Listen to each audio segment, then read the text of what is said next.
What's going on, everybody? Happy Wednesday. Welcome back. Hope you had a good July 4th, man. We had some fun over here. Hope you had some fun wherever you are. Wherever you are in the world. Like, I didn't celebrate your silly holiday. Well, that's fine. I hope you had a good July 4 part of the month. How about that? Never expected me to say that, did you? Lots to talk about today.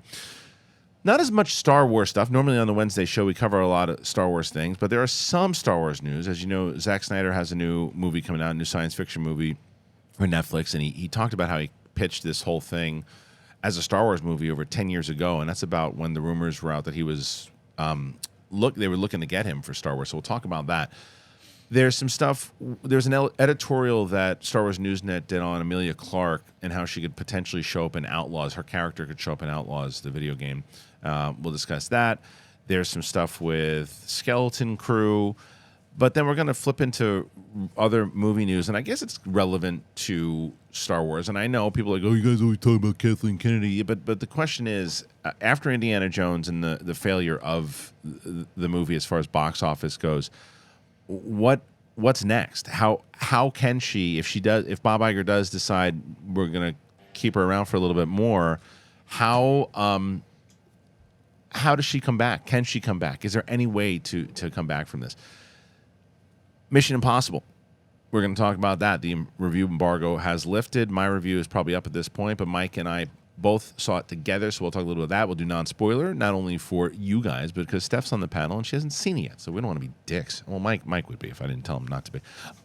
But other than that, there's a few other stories that we'll touch on. But if you're able to, guys, head on over to that website, man. Capes and Cowls, issue number 1. It is up on the site now. We are so excited to show everybody what the Great Wicked Art did. You can get it not only if you're a member on the site, but if you want to buy it a la carte, and a percentage of the of each a la carte purchase goes to Wicked Art himself. That's on the website itself. And don't you forget about Shoes and Beef. It's also up on the website now. People have already been checking out. They're digging it. So, thekristianharloff.com. All right, man. Let's do it. It's myself. It's Mike. It's Steph. It's the big thing. I'm ready. You're ready. Let's do it.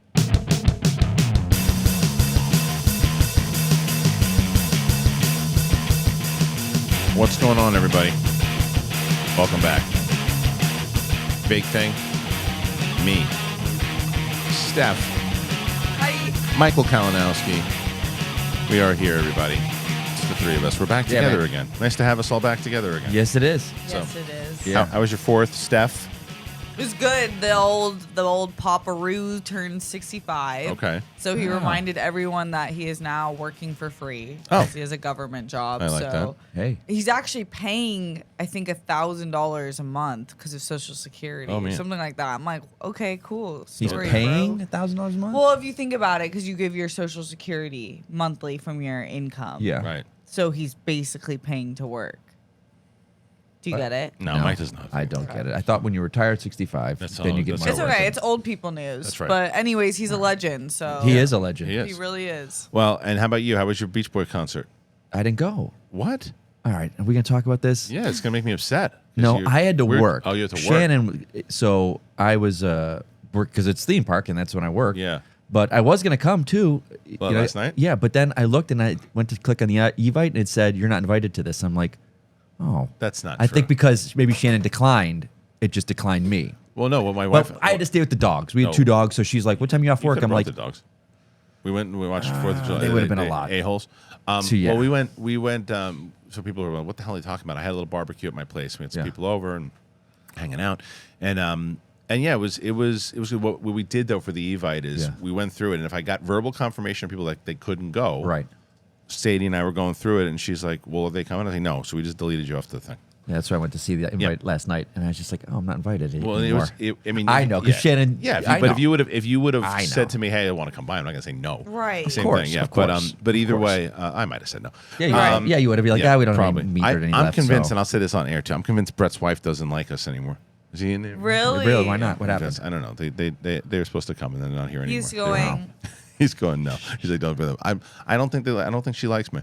Oh, What is it? it's the kids. Kids. Blame the kids. Why Blame the don't kids. ya? I'll get her on the phone, but I think Brett and I talk about it on tomorrow's show. I don't think my Brett's gosh. wife likes me anymore. You want to talk about it? I don't like you anymore, but I still show up. Yeah, but that's a different circumstance. Eric Melgren was there too. We'll talk about Who? that. Eric Melgren. Yeah. Anyway, has nothing to do with anybody. Not at all. Let's talk about a few different things here. Let's talk about the Zack Snyder thing first. Okay. All right, here we go. Let's talk Zack Snyder in the news. Got Rebel Moon coming out. Mike, can you chew the pretzels directly into the microphone? I don't want a break here. Quiet. All right, here we go. Zack Snyder. You ever Yes. heard of him? Zack Snyder. I might have heard of him. Shut the fuck up. Zack Snyder's upcoming 2-part space opera epic, Rebel Moon, hits Netflix later this year and has famously been described as the result of a failed Star Wars film pitch from the Justice League helmer. Snyder, at the time, famous for his work for 300, Watchmen, and in post-production of Man of Steel, reportedly pitched a Star Wars movie after Disney acquired Lucasfilm in 2012 for $4.5 billion. In a new interview with Empire Magazine, Snyder spoke a bit about that Star Wars movie possibility when he dubbed his original concept for what ultimately became Rebel Moon. With no pre-existing characters and a potentially more challenging rating, Snyder knew it wasn't likely to sell. Snyder says, "It was 7 samurai in space. I knew that the origins of George Lucas were a lot of those Kurosawa films. The sale of Lucasfilm to Disney had just happened. There was that window where, who knows what's possible. I was like, I don't want any of your characters. I don't want to do anything with any known characters. I just want to do my own thing on the side. And originally, I was like, it should be rated R. That was almost a non-starter. I knew it was a big ask, to be honest, but the deeper I got into it, I realized it was probably never going to be what I wanted.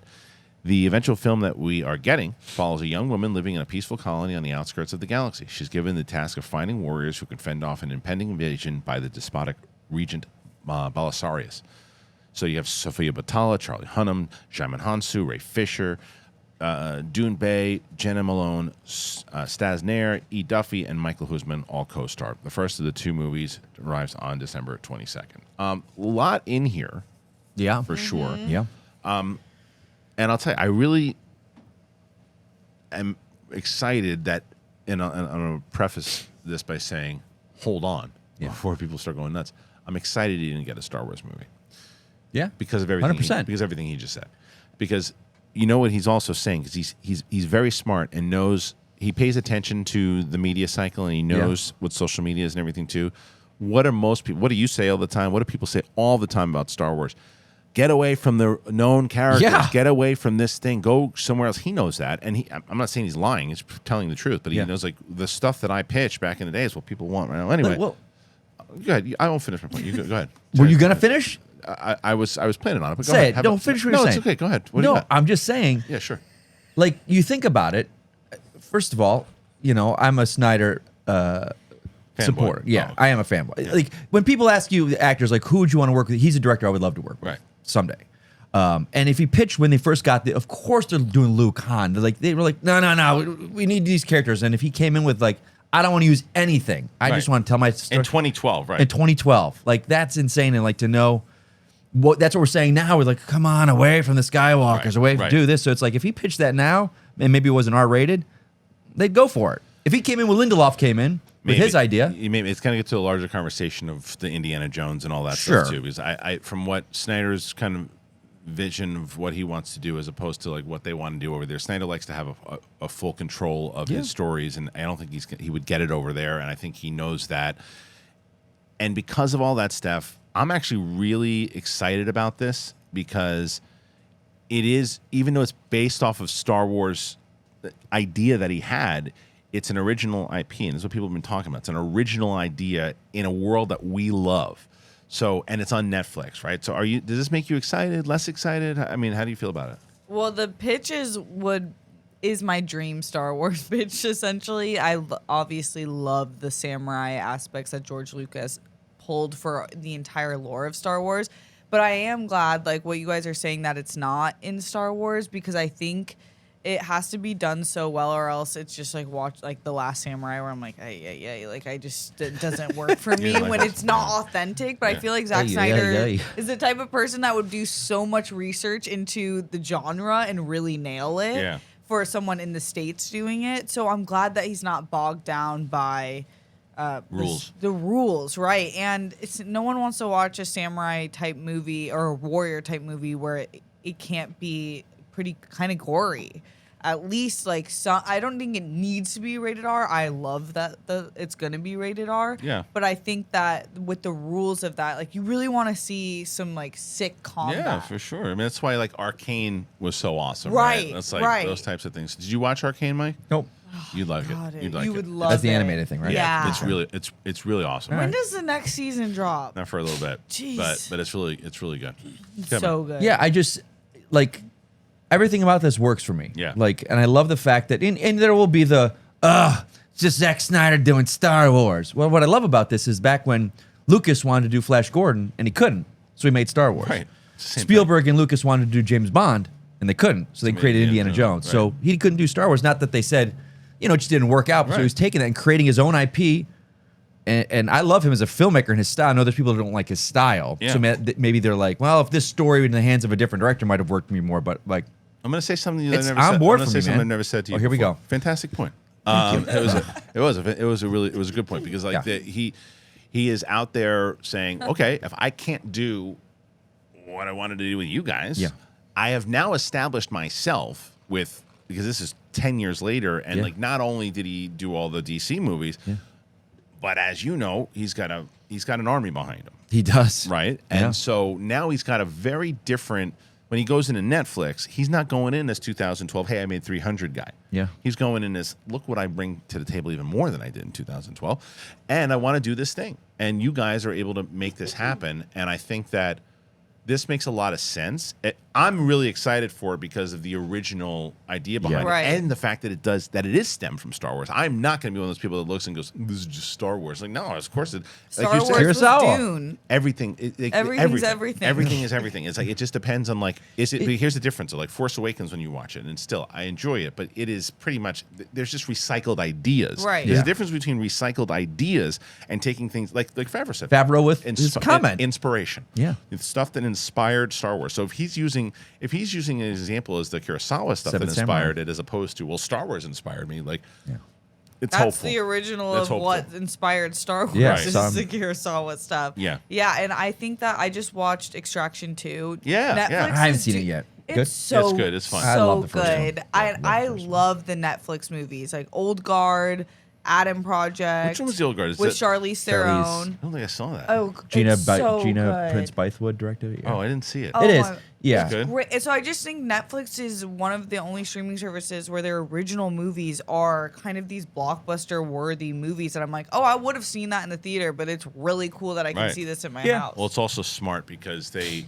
know there's certain movies now that just don't play in the theater anymore. Right. I mean, look at June, and we can get. I mean, shoot, we can just kind of go back and forth. The with movie or the stuff, month? The month of Okay. June. I don't know if there's a movie called No, June that I didn't there's see. it's fair, but no, the month of June. Yeah. So if we all sat together and we said we might have very well had this conversation. If I said to you guys, all right, 4 or 5 movies that are coming out in June: Elemental, Yeah. Transformers, The Flash, Indiana Jones. Did I say Transformers right? Yeah, you did. Which one? So there's You one got more. 4 right there. Mission, right? No, It's not this yet. is July. Is Oh. that there was one other? Oh, and Spider Verse. Oh yeah, Spider. Was Yeah, that June? that was June. Yeah, early June. So those 5 movies. If I was going to say, okay, rank in what you thought, which ones were going to do the best overall? If I was to guess with you guys, you'd probably start with Spider Verse. No, I would have said Flash. You would have said Flash. Just going off of the hype. pre-hype. Of the hype. Okay, fair. Same. Okay, so the Flash for both you guys, Spider Verse probably Right. second. I would have Everybody gone had Indy 2. Okay, fine. But which is also. But my point is, Transformers is probably at the end of everybody's list. Right. Yeah. Now, in reality, the way it's going to play is as far as profit and all this stuff. Flash will be number 1. Transformers will be number Wait, 2. profit? You think Flash is going to make the most profit? Did I say? I didn't mean to say Flash. I'm sorry. Spider-Verse. Spider-Verse. Yeah.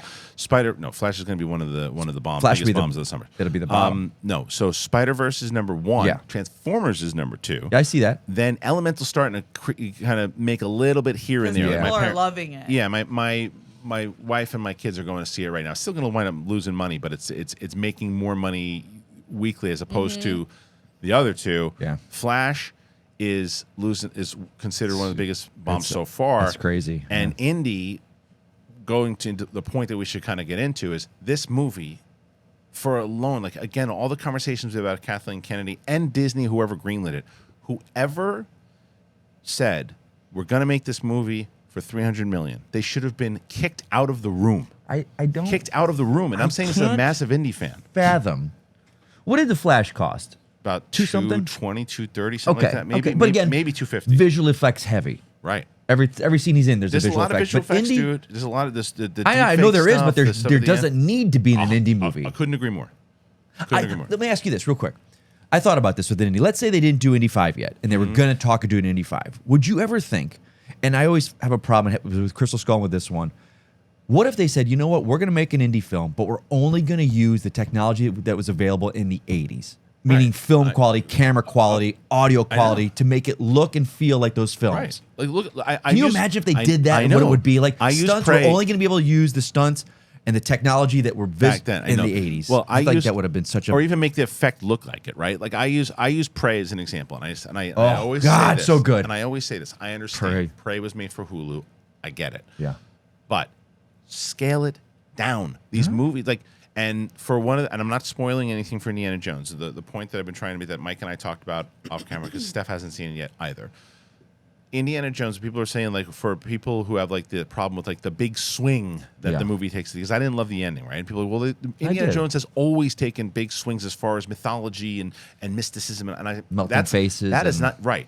That is not my problem, because my problem is spending an obscene amount of money on a movie, like you said before, that doesn't need it in the ending, right? For my example is Last Crusade. One of, like, Raiders is still my favorite, but The Last Crusade has one of the best endings and moments in movies. Yeah. He's hopping around on stones, Jehovah. and he's finally got to do these puzzle pieces that are clever.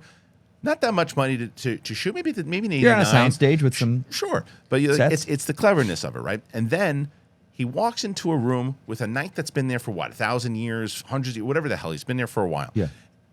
And it's just an actor in a thing, but the music of John Williams and the idea behind it, you're like, oh, you don't need. Throw in 50, and this time have a whole bunch of like CGI creatures come out, and then and this is not what happened. I'm just saying in general. And then the knight has to fight him off, and then Indy's got to fight him too, and then they start talking. It's like, no. Well, and I'm not spoiling anything for you, Steph. I mean, almost every episode of the Young Indiana Jones Chronicles did something similar. You know, situation, this and that, whatnot. It's like, well, he kind of did it, you know, and made it not $300 million. That's what I mean. So Yeah, it's like I'm like, it just, but so that money, the amount of money to be placed in that, it's like this profitable just, and it's movies. I think not even with Lucasfilm, and not only with, like, It's everything I think the almost. whole business right now, and I've said this, people are going to get tired of me saying it, and I'm not going to stop saying it.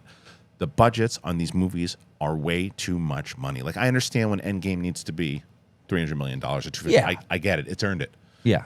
The Flash did not earn a $250 million budget. No. Indiana Jones clearly did not earn it. So those movies that we mentioned, Steph, why do you think that June was such a, because we thought June was going to be huge for box office, and it turns out to be one of the more disappointing months. Why do you think that is?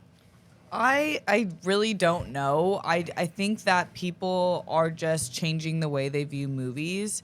And I think to go to the theater, you need an existential pull to go, whether it's your favorite franchise or whether it's a movie that has your favorite actor or your favorite director. I don't think people are going in the same way, which is sad, to just go. Right. Like, oh, Friday night, let's go to the movies. What's showing? It's like no one's asking that, at least in my circles. It's more like, oh, Cross Spider-Verse is coming out. Like, we got to see this. And your circles are still in California. Yeah, right. Like, so like imagine someone in the middle of like Idaho. Yeah. They don't know. My parents aren't going to the theater. The only time we do is the Christmas movie. We'll see a movie Together. in You Christmas pick in one. theater. And you pick one. And we pick I like one. that. Right. So like last year's Avatar. Right. And that's all. And it was Lord of the Rings growing up. Right. There's always the Star Wars then. And so we don't. And then other than that, it's like kind of hard to get the family to the theater. And it's also expensive now, too. Like for families to go see. So it's like if you have all those, you got one movie to choose. It looked like most people chose Spider-Verse, right? Right. And because Transformers, as we were talking about it beforehand too, like I was more excited about Transformers once I heard Stephen Caple Jr. was doing it as opposed to Michael Bay. Like, and I still. There's, it's kind of an empty movie, but I still enjoyed watching it. Right, the most recent one, and it had a better human story than I think the majority of the Michael Bay ones. Yeah. But it wasn't as good as Bumblebee. It wasn't good, but it's still it's making money. But even that movie cost like $200 million to make. But I get that. I mean, I would have gotten that in 2010. Yeah. But Bumblebee didn't make hand over fist. Yeah. You shouldn't. No, your diminishing returns here should not escalate your budget down. That one's harder to do because the CGI alone with the Transformers and everything. So, but shave 20 minutes off the movie. Bring the budgets down because it is so hard for people to say, okay, because now when you make a $200-300 million movie, you've got to make like 600-700 to like break even, right, and or close to it, right? And it's insanity. Like I can't imagine, because the other thing with Indiana Jones is, when was the first time you watched Indiana Jones? This the first year. one, right? You and I, we grew up on it, right? Yeah. Our age bracket and our parents grew up on it. Our parents and people, they like maybe some of them went out to the theater, but for the most part, the majority of the film going audience is like 18 to like 28. It's interesting. I just being on the Twitterverse and whatnot, and I've noticed that with the nostalgia of Indy coming back and Keaton coming back, and they're just majority of audiences didn't care. No, and I think the studios overestimated that. Like they're doing the same thing. I heard so many people say if Christian Bale was instead of Michael Keaton, I would have been there 100%. And I'm just like, what? Nah. I don't believe that, but I also see the disconnect where people are like, I don't care, like I'm not gonna see it. It doesn't do anything for me. Whereas for me, right, that made the movie for me. Well, I was a minority. Well, I brought this point up to like the other day. I asked when I went to New York to do the show. Yeah, I asked a few different people. I asked the audience if anybody in the audience, was 130 people. Yeah. If anybody didn't see The Flash because of Ezra Miller, 2 people clapped. I knew a couple people online. Right, but I said, well, the majority of people just weren't interested, didn't care about the superhero stuff anymore. Guns announcement the of DC stuff. It's all done. So what was interesting though is I then asked 3 people. I asked my uncle, who is like almost 60. Yeah. I asked my friend James, who's in my age bracket, and then I asked my cousin Ryan, who's like 24. They all had. Well, James and my uncle had the same kind of answer. It was I don't give a shit about superheroes right now. There's too many of them. I don't really care what's going on. The Michael Keaton thing almost got me in there, but I'll wait. And I know it's going to be on Max soon. I can watch it whenever. So they not enough to get him out of the house. My cousin pays attention to TikTok, pays attention to these things. Is like, James Gunn just announced all this stuff with DC, and like the Superman movie's coming out, and I don't know if it connects. And it's like, what's the investment in it all? So it was huge. It was huge, and I think so overall. That's interesting. Yeah, it's very interesting. Oh, so I have to address this. I told myself that I would. I saw the stupidest comment yesterday. This would be good. Did I write it? No. Okay. But you wouldn't have wrote this because it was so dumb. Because we've been covering. Nice. On Capes and Cowls, we've talked about the Jonathan Majors situation maybe a billion times. Right. Because we don't know yet.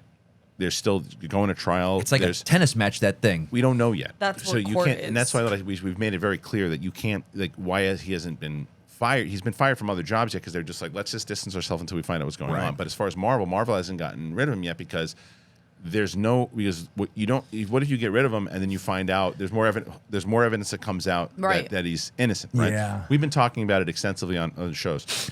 So some what's the word? Oh, ball bag on wheels. Ball bag on wheels? Yeah, some guy, and he's like, very interesting. Very interesting. He was like this. He's like, very interesting that you have been defending Ezra Miller, but never bring up Jonathan Majors. I'm like, well, first of all, send me the time code where I defended Ezra Miller. Right. What I have adamantly said many times over. They should be replaced.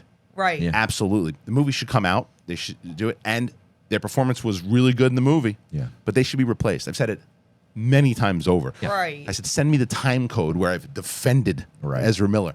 I have very much said that, I understand why they released it. I understand. Right. Like what I have said was because someone said, well, how do you go and support this movie? If you support this movie, you support. I go, no, it's support the people who've worked on the movie. I support hundreds, thousands Michael of people. Keaton. I support 100%. Yeah. There are things that, like, because the hypocritical notion between a lot of that, the people who wrote that. So you telling me that since you've never watched Usual Suspects, you've never watched any movie that ever had Kevin Spacey in it, you've never watched anybody who's ever been canceled or anything, you've never watched any of their movies afterwards, I say bullshit, sir. Yeah. I say Right. bullshit. And you're not, doesn't mean you're supporting them. Right. It means you're watching, there's a lot of moving parts. One person doesn't make a movie. At all. At Never all. has. It just drove me nuts because it's like I get it. I'm like now we talked about this on Capes and Cows the other day. It's different. If that person would have said, "Hey, I've missed some of your shows. Have you brought up a lot of the Jonathan Majors show? And if so, Right. where can I find that?" Yeah. To which I'd say, yeah. Go to the Capes and Cows one. We just talked about it this past Friday. We've talked about it in here. Yeah. And they said, with a follow-up question, do you support Ezra Miller? Because I'm not sure from what you said. And I said, no, I don't. I actually think they should be replaced from the thing. And I think clearly after this. But it's like, don't say definitive stupid shit if you haven't done your research. It Right. drives me It's the fucking internet. crazy. I know, but it drives me nuts. It's I like, just- know, but yeah, it's continuously my issue with the way we work as a society today. We don't understand nuance, and we don't have this availability to know that every subject and person is different. The Jonathan Majors and the Ezra Miller, although they both combine in a story of should these actors continue to be placed in these roles, sure, but the crimes that are alleged are completely different, Right. and the evidence that's been allotted to us different. is completely different. So how can you compare the two? I don't- because it's white guy, black guy, Yeah. problem, But I'm also like, as far as Ezra, like, and then it was released, and it sucks that it came out afterwards of, the Movie?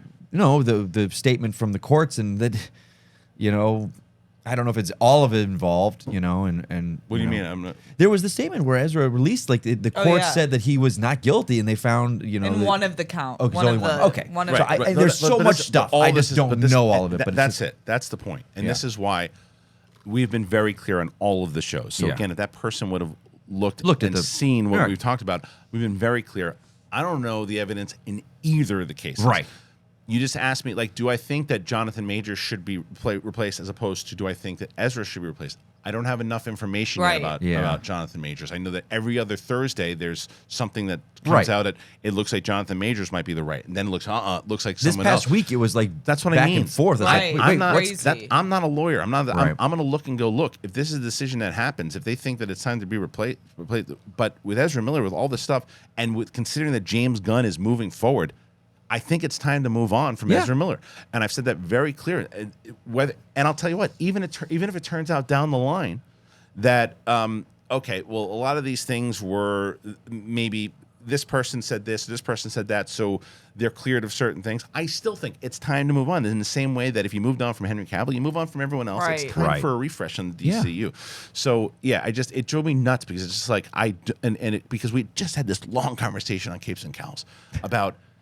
Please, any conversation that you want to have it, but have it in a way that is like, hey, listen, curious. And even if it's the most, Mike, I find that you defend Zack Snyder all of the time. You seem to for me, every time I see you, you're a DC kind of apologist, and I'm just, I'm sorry if that comes off that way, but do you think that you look at DC objectively?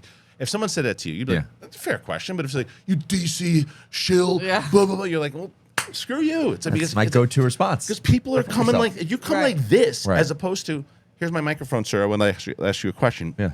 It's human nature to say, Right. then let's discuss. It's like, it drove me nuts. Yeah. And I don't know if I have the energy for it, Steph. I don't have the energy for it. But actually, I do have the energy because I've been drinking AG1. So, so that's true. AG1.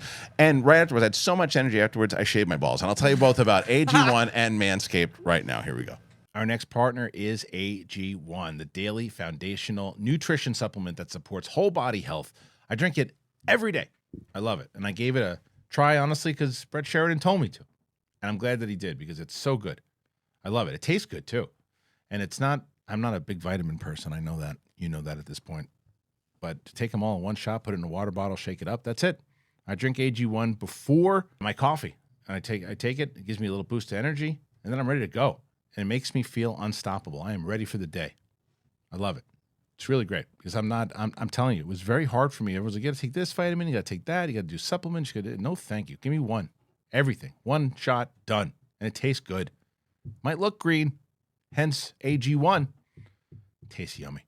I'm always looking for life upgrades, which is why I've come to love and trust AG1. It's why so many of you trust AG1. That's why I get notes all the time. You guys are trying it. Just did it. Love it. Re-upped. Doing it again. I keep getting it over and over and over, and that's why they've been so associated with this show. It's delivered to you every month. It's been very easy, super easy to make it a daily habit for me. And get those travel packs. I'm going to be going on the road soon, and I'll be taking that with me. If you want to take ownership of your health, try AG1 and get a free 1-year supply of vitamin D and 5 free AG1 travel packs with your first purchase. You have to go to drinkag1.com/bigthing. That's drinkag1.com/bigthing. I'm telling you, man, you guys aren't using Manscaped. You do it a disservice to the people around you and the people that you love. It's the best. It really is. There's so many different products at this point, not just your ball bags, but so many different things. Manscaped is the only men's brand that is dedicated to below-the-waist grooming, and they've perfected their game with the Lawnmower 4.0. We've talked about the 4.0 many times. We talked about the beard trimmer. We talked about the nose clips. They have so many different things. They have a body wash. They have everything. If you don't have Manscaped, what are you doing? And people are going to ask, what about the lawnmower? Why is it so different from other trimmers? Okay, Harloff, you talk about it all the time. What's so different? The upgraded trimmer includes a multi-function on-off switch that can engage a travel lock. It's a great feature if you travel a lot. It also gives you the ability to turn on the 4000K LED spotlight on and off when needed for a more precise shave. You can shave your balls in the dark if you wanted to. That's always fun. The Lawnmower 4.0 even allows you to customize your trim through additional guard lengths with sizes 1 through 4. I'm telling you guys, this is next level stuff. And a lot of you have already tried Manscaped through us. And I hope that we'll get a lot more. We have a lot of new listeners these days, a lot of new viewers these days. Well, I talk about Manscaped all the time. Hopefully, it's the first time you're hearing about it, and hopefully, you listen and you check it out. If you want to get 20% off and free shipping, go to manscaped.com. Use that code BIGTHING. I'm telling you, this is a gift for yourself that you'll never go back. Don't use those crappy razors that you get at the store. Like, just gonna re-up this. Just get yourself Manscaped. Trust me. You'll love it, and you're going to thank me for it. Over the weekend, I saw a lot of people who were getting AG1, and they got Manscaped, and somebody bought a Rumble blanket, and look, we've said it many times over that you support this show tremendously when you're able to do it. And I did a post for July 4th, and I thanked everybody who's been doing it because it re-ups. And I've seen a lot of comments lately that said that they've been tuning into and we've seen it in the views on the show. The people have been tuning into this show, and they really like this kind of style of getting your movie news, and people want to, like, I listen to it all the time. If you'd like to help us get in those charts, and you want to help us become more known in this space, supporting us with the sponsors is instrumental because it allows us to be able to function, like whether it's operating the studio or getting people on the show. So please, whether it is AG1 or Manscaped, try it. Get it and let me know, because someone, like I said, Manscaped, someone got over the weekend. I tagged them. I tag people when you get it. It helps tremendously. The links are in the description, and I also pin it on the top. So anytime anyone asks, I can't send a super chat, what can I do? Get yourself one of those sponsors and let me know what you think. All right, let's move on. We got another story right here. So this is editorial that came out, Star Wars Newsnet, about Emilia Clarke potentially returning as Quira in Star Wars Outlaws. And they said one of the standout players in 2018 solo Star Wars story was Emilia Clarke, who was Han's childhood love. There was a lot of fan interaction with trying to get, whether it was Crimson Dawn or anything, to get her back in the franchise. But there's a lot of people thinking that it's potential, that some people thought that she was going to show up in the Book of Boba Fett. It was speculated she was going to show up. But there's a new viral video. Ben Mendelsohn asked Emilia Clarke during a press junket for Marvel Secret Invasion about returning to Star Wars, and speculation aside from what her facial expression could signify, it's obvious the actress was caught off guard. In the end, this is just two co-stars fooling around. And one way or another, it's clear that Mendelsohn knows nothing. Personally, after watching the video, I don't think Clarke was to spill the beans when she said, you know what? And her saying, I'm in Marvel now, I'm not allowed, doesn't do much for me either. But the 36-year-old actress knows a thing or two about keeping secrets. So, personally think trying to interpret anything from her facial expressions when asked would break NDAs as a waste of time. People are wondering if she's going to show up in this era of Star Wars, what's the Outlaws, this video game. So could she show up in that? Could she voice in that particular game? I think she's going to show up in something other. I mean, she might show up in Outlaws and is, just bringing her in. But there was a rumor years ago that Crimson Dawn was going to be a series on Disney Plus. They could still, to me, go. When I remember when Steph and I first heard about like Boba Fett and everything too, and we saw that first trailer and we thought it was going to be Sopranos. We thought it was going to be the Underworld. We thought it was and we're like, oh, sign me up. And we never really got that, right? I wonder if they could basically reconcile all of that by doing a Crimson Dawn thing, bring her in, bring it a little bit more hard PG-13, right? Like in the Andor type of way, and make it this kind of gangster with her in it. Do you think she could do something like that, or is that too far-fetched right now? I don't think they will, but that would be awesome. Yeah. I love Emilia Clarke. Yeah. I love her in Secret Invasion. I'm loving that show in general. That's what it's called, right? It is, and I just totally forgot that episode 3 is out right now. Yeah. That show is, no one's talking about that I show. know, I love it, I liked the though. first 2 episodes, yeah. I don't know. Just you have Don Cheadle and Samuel L. Jackson. It's a great scene, just the second talking scene, shop. yeah. It's so sick. But anyways, I love her, and I love Crimson Dawn. I love that she had my favorite character arc in that movie, Solo. I thought it was super cool. I was kind of surprised by it. I didn't know where they were going to go with it with her. And she's so sweet and smiley, so it was cool to watch her change into that character. So I would love that. I just don't think that they would do that. Do you think she'll come back at all in Star Wars? Outlaws? Yeah, I think for sure. I think, she would do Outlaws, but then it's like so many people don't watch the show. I mean, do the games. Outlaws? Oh, right. I mean, well, you'd be surprised. The games have more of an audience than some of the shows. That's true. Yeah. It's just a different That's demographic. True. If they plan on making it live action, then I think they would definitely bring. Yeah, but that's like the same thing with like the live action of like how they don't capitalize on these things in the same way that like Spider-Man, right? Like when Spider-Man, when they knew what was going to happen in No Way Home. Sony, to me, dropped the ball tremendously. Like you look at what do they have? The Kraken. What's this? Craven the Kraken, whatever his name is. They have this movie coming out. They had the Morbius. They had. And these movies, like no one gives a shit, right? Venom, they got lucky with because it's Tom Hardy too. But then no one gave a shit about the second one. No, I thought it did okay. But either way, Surprisingly did. Right, but either way, they dropped the ball so hard on that. Where what they should have done, they should have lined up Tobey Maguire. They should have lined up Andrew Garfield and said, we already established the multiverse thing. We own both these. We're making Spider-Man 3 with Andrew Garfield. We're making Spider-Man 4 with Tobey. We might have them link up. Those movies, hand over fist, they would have made. Sony could have done it. It wouldn't have to tie it into the MCU. I'm just telling you, if you're going to make a movie, whether or not you think they should have done it or not, as opposed to Morbius and Crunny, the Simpson Hunter guy, whatever his name is, vampire face. I don't know. Crinny the Hunter. And like those movies, like and Craven might have worked very well in MCU. I know he's a beloved character, and I'm busting balls, but I think that in MCU probably would have handled him better than what Sony's been doing. But it references to me the same thing that could happen here with Cal Kestis. Yeah. You've got this game that is so hot right now. Right. Yeah. Give this guy a show. Yeah. I'll say this. Right. I would watch it. I know he did get a lot of flack for saying this, but when Gunn came out back in January, he said, you know what? Whoever plays Superman is going to be in Superman in the cartoons, in the video games, in the movies, in the TV shows, and that's it. I love that. Yeah. We're not going to get this BS. We don't know. The games don't really count, and this and that, and this, but they're not the same thing. No. Your guy's your guy. I know. So I love that. But this guy, the Cameron, what's his name? Cameron Monaghan. Cameron Monaghan. Is that him? Cameron Monaghan? He's like a very talented actor. He's real good. He's really talented. It's like, good.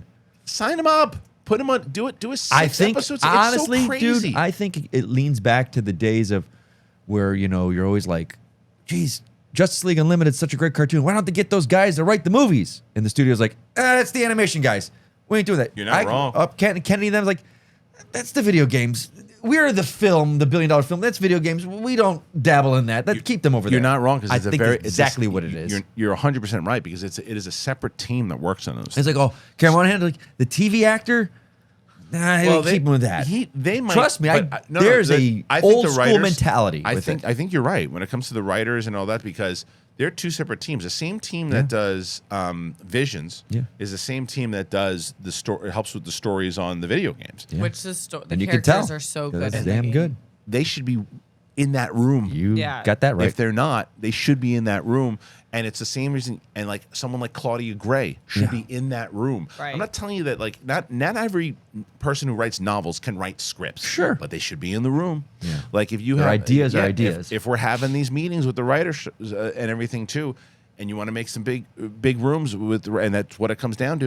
You put those people in the room. Put Alexander Freed in that room. Put Christy Golden in that room. Put these people who have written these novels. Yeah, I don't get Stick it. them in the room. It's an old school hierarchy where they're just kind of like. I think that is so weird. It's crazy, and you look at speaking like that team that's doing the games, right? The Jedi Survivor.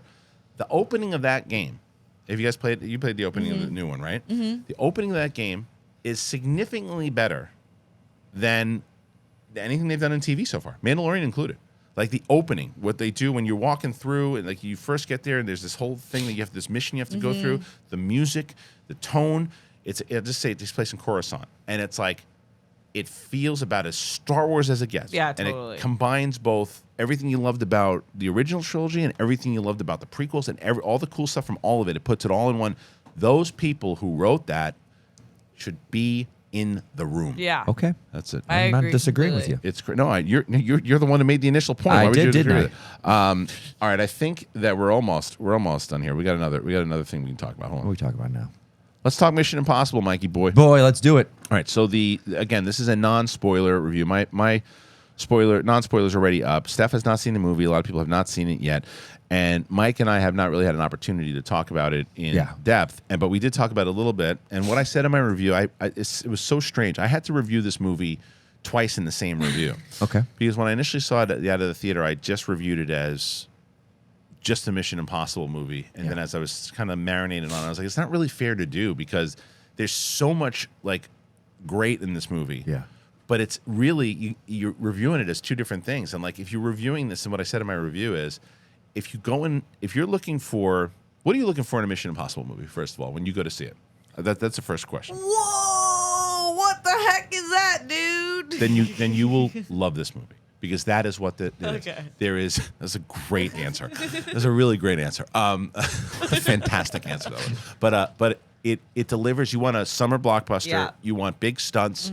You want gun battles. You want car chases. You want all of that. Yep. You'll love this movie. Great. It is a 10 out of 10 as far as a summer blockbuster action film goes. Yeah. As a Mission Impossible film, I think it's a 7 out of 10. I think that it's missing some of the cleverness that made the other ones, like from 3 until what was this 8? This is 7. This is 7. No, 7. So 3, 4, 5, and 6 were they had these missions that were very clever, and they would kind of connect. And it was like, oh, and I said in the review, it's like, how does this get from A to Z? Oh wow, they had to fill all this stuff in there. This was a little bit more like they were just going for popcorn, boom, boom, boom, but better directed than a lot of the other kind of schlocky stuff that's out there. But it's and the end of it, you're just like this, holy crap, right? Yeah. But you are a massive Mission Impossible fan. Do you understand where I'm coming from? Of course I do. Yeah. For me, what I look for in mission films is how does it build the world of Mission Impossible? And I'll say my favorite scene was that scene where they're all explaining what the main thing is, where they're in the room and they're going over what the IMF is. And he's like, the International Monetary Fund? He's like, no, Impossible Mission Force. Like, so we just send this out there, and a guy, and he chooses to accept it. And he chooses or not to, like that scene to me. And then the scene where Ethan's getting the mission, and the one guy was there with him. Too much, no spoilers, okay. No spoilers. No, right. But it's the rookie guy giving him the mission. And that interchange with them, and you understand. And this went into a lot in Ethan's past. It did. And the whole team's past. So for me as a mission fan, it just enriches these characters. But I do see what you're saying, where the intricacies of A to Z, and you're like, they jump to N, but they're going back to J. But how does it get? Where's K? Right. And at the end, you're like, oh, there's the alphabet. Right. And the ending is fantastic. But also, and it is clearly a part 1. That's what we're saying. Yeah. It's not a Spider-Verse part 1 where it's just across the Spider-Verse. You're like, what? Right. It's a full movie that ends. It ends. Yeah. But it's 2. You're waiting. So I think a lot of your what you want. Concerns are coming in with 8. I think you could be 100% right. Yeah. I think that you could watch this as a 1 and 2 together as like a 6-hour movie. And go, oh, okay. Yeah. And the other thing that I think should be commended is the chemistry between Haley Atwell and Tom Cruise. She's so good. It's fantastic. She's a new addition to it. I would have liked to seen the old school crew do a little bit more. Yeah. They do some stuff, but it's like, and I know that they're trying to show you. And now facing a mission like they've never faced before. That's basically how you're supposed to feel in this movie. Like, like, and every turn that our team used to be able to do this, they're now met with this, and it's like it's kind of like this is what we think we know about the world, but it's like you can't beat this. Right. When you I mean, it's in the trailers. It's like your story's already been written. Right.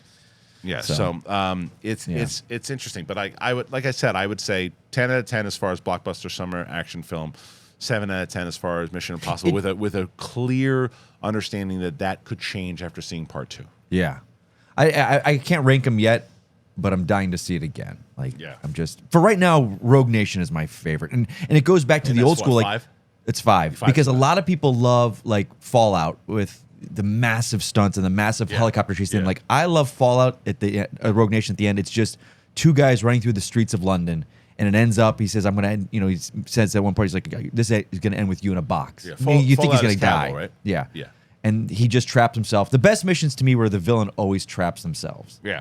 And I love that. So Rogue Nation to me is just... Eastside Morales is also probably... he's good. He's good, but it's still not as developed yet. Because the whole thing with his history, they're connected, but they don't go into it yet. That's what it is.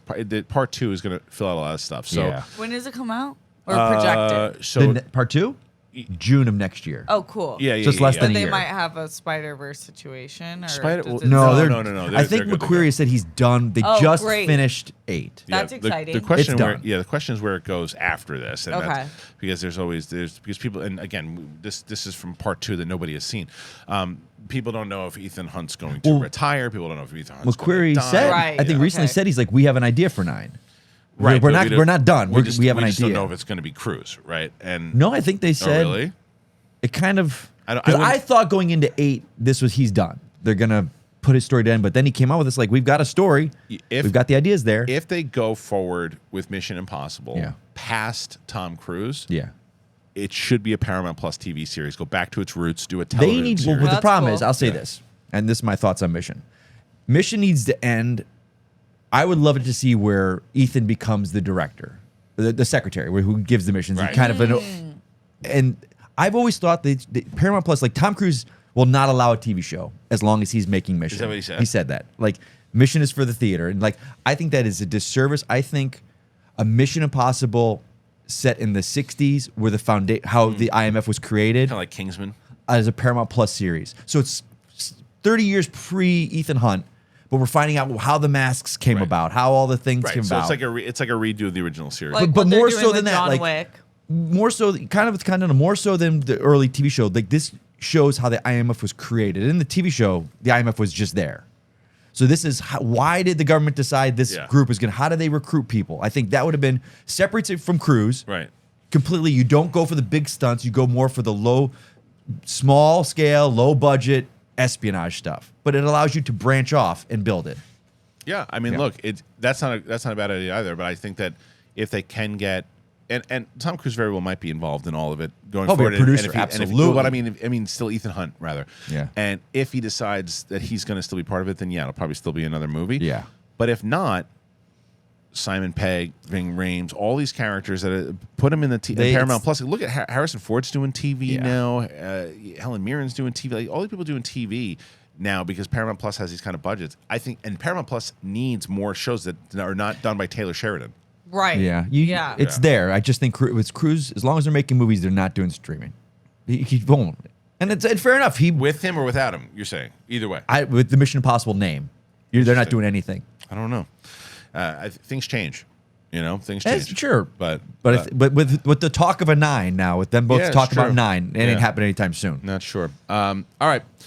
Well, we talked about a lot. What do you guys think? And all the things we talked about today, please let your thoughts be known. Please and thank you. For Mike and Steph, you can check Steph out at the World Girls. Oh, did you see? I don't think you saw this, Steph, but we put last week. Roxy talked about your boxing videos. Oh yeah. What? One of my We did VR. So here's the thing. Oh, Jesus. So one of my biggest pet peeves in movies this is how Yeah. this came about. Is when men or women when they don't know how to throw a punch. Okay. It drives me nuts. Not in life. Who doesn't? Who? Julia Roberts did it in Runaway Bride, and I was watching it with my wife, and I'm like, Hilarious. she's like this. And I'm like, So specific. Yeah, it's very specific. I love that. Is she punching someone, or is it just? punching? Is that movie still good? Oh, she's punching and punching. Not really. Bummer. But she's punching. It was But she's lit. punching the bat. Like you just see it sometimes. Like then you see people who Charlize can Theron. just form. You know, and I always bring this up, and I bring it up all the time. When I was watching a Schmodown video, Yeah. you know who can throw a punch? Who? Beth May. Beth May. She's a little Beth fight. May's She's a got little, everything. little scrapper, isn't she? Beth May can throw a punch. Beth May had this like video where she was doing this training video, Yeah. and she's like training. You can tell has taken boxing, knows how to throw. So Roxy's like, yeah, mine were ridiculous, and she was telling me she was going like this. And I go, that's like Team America, right? And, the puppets when they're going like this. Roxy's punching like this. Watch it. And so I It's said, unbelievable. you must be exaggerating. Not exaggerating. No, I you put- watch I put, it? I put the clip in the Oh. video, and she's going. And then I said, if I was going to guess, I bet you Steph knows how to throw a punch, and I said, I bet you Doreen is going to be like, doesn't matter if I know how to throw a punch or not. Right. She's going to be like kind of. She had swag. She has swag when she throws a punch, and you could tell like it's exactly what it was. Steph clearly is athletic and Knocked knows them how out to. in Did two. you? Yeah, It that's was a good. knockout. Yeah. Who you is VR? So you're knocking someone out? Yeah. It's actually it's a real. workout. It's It very is. You intense. can tell. You can tell. But I had the advantage of I've played before, and I worked on my form. My form could be. It's hard when you can't see yourself, Right. but because my form's better off of it. But yeah, it was a knockout.